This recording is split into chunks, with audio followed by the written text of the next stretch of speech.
আসসালামু আলাইকুম। দেশ বিদেশ টিভি থেকে হুসেন বলছি। আমার চ্যানেলে সবাইকে স্বাগত। 5 আগস্ট শেখ হাসিনা ভারতে চলে যাবার পর আওয়ামী লীগের লোকজন কেউ আত্মগোপনে, কেউ বিদেশে, কেউ জেলে, তাদের অবস্থা খুবই করুণ। কিন্তু আস্তে আস্তে এই দলটি মোটামুটি উঠে দাঁড়াচ্ছে, এবং শুধু উঠে দাঁড়াচ্ছে না, ভালোভাবে উঠে দাঁড়াচ্ছে। কিভাবে? যেমন আমরা দেখলাম যে এখন আইনজীবী সমিতির নির্বাচন হচ্ছে বিভিন্ন জায়গায়, এবং সেখানে বিভিন্ন পদে আওয়ামী লীগের লোকজন বিএনপিকে টেক্কা দিয়ে, জামাতকে টেক্কা দিয়ে তারা জয়লাভ করছে। এবং এটাতে অনেকেই বিস্মিত হয়েছেন, এবং যারা বলছিলেন যে আওয়ামী লীগ 50 বছর 100 বছরের মধ্যে ফিরতে পারবে না, তারা এখন চিন্তায় পড়ছেন যে কি হচ্ছে।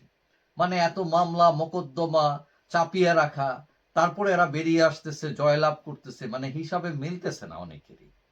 আমরা দেখলাম যে ব্রাহ্মণবাড়িয়ার জেলা আইনজীবী সমিতির নির্বাচনে আওয়ামী লীগ 9টি পদে জয়ী হয়েছে, বিএনপি পন্থীরা পেয়েছে 5টি পদ। সিলেটে আরো বড় ধরনের জয় পেয়েছে আওয়ামী লীগ। তারা 26 পদের মধ্যে আওয়ামী লীগ 12টিতে জয়লাভ করেছে, বিএনপি 6টিতে এবং জামাতে ইসলাম 5টিতে, এবং একজন জাসদ এবং 2জনের পরিচয় ঠিক জানা যায়নি। এবং মাদারীপুর জেলা আইনজীবী সমিতির নির্বাচনে সেখানে 15টি আসন ছিল, আওয়ামী লীগ 14টিতেই জয়লাভ করেছে। শুধু একজন পাশ করেছেন জামাত ইসলামের, সেখানে কোনো বিএনপির কোনো ক্যান্ডিডেট পাশ করেননি। সুনামগঞ্জেও আইনজীবী সমিতির নির্বাচনে সাধারণ সম্পাদক পদ সহ বেশিরভাগ পদে আওয়ামী লীগ জয়ী হয়েছে।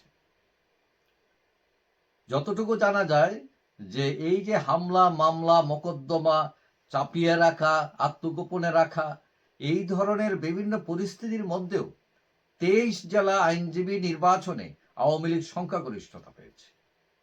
এখন এইটা অনেক দলের জন্য, সরকারের জন্য একটু চিন্তার কারণ। সরকার আগামী নির্বাচনে আওয়ামী লীগকে কিভাবে বাদ দেওয়া যায়, তাদের নির্বাচনী যে নিবন্ধন, সেই নিবন্ধন বাতিল করে সরানো যায়, এইসব বিভিন্ন ধরনের পরিকল্পনা চলছে। পক্ষে বিপক্ষে বিভিন্ন মতবাদ আছে, এবং তাদের বিরুদ্ধে অলরেডি মানবতা বিরোধী অপরাধে অনেক মামলা হয়েছে। শেখ হাসিনার উপর 250টির অধিক মামলা হয়েছে।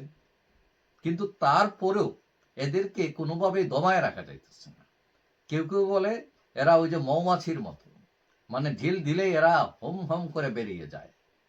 তো সুতরাং যারা হয়তো চিন্তা করছেন যে আওয়ামী লীগ শেষ, কথাটা সেটা নয়। আওয়ামী লীগ একটি ঐতিহ্যবাহী আওয়ামী লীগ একটি ঐতিহ্যবাহী দল, এই দেশে স্বাধীনতার নেতৃত্ব দানকারী একটি দল। যদিও বিগত 15 বছরের শাসনে অনেক ভুলভ্রান্তি হয়েছে বলে অনেকেই মনে করেন, এবং আওয়ামী লীগ এই ভুলভ্রান্তি থেকে হয়তো আবার বেরিয়ে আসবে এবং আত্মশুদ্ধি হয়ে বেরিয়ে আসবে। তবে আওয়ামী লীগ চলে যাবে, শেষ হয়ে যাবে, এইটা যারা স্বপ্ন দেখছেন, এটা কোনোভাবেই সফল হবে না সেই স্বপ্ন। এবং আওয়ামী লীগ দাঁড়াবে, আসবে, হয়তো একটু সময় লাগবে, এবং হয়তো আসতে শুরুও করেছে তারা। যাই হোক, সবাই ভালো থাকবেন। আশা করি দেখা হবে অন্য কোনো ভিডিওতে, ইনশাআল্লাহ। আল্লাহ হাফেজ।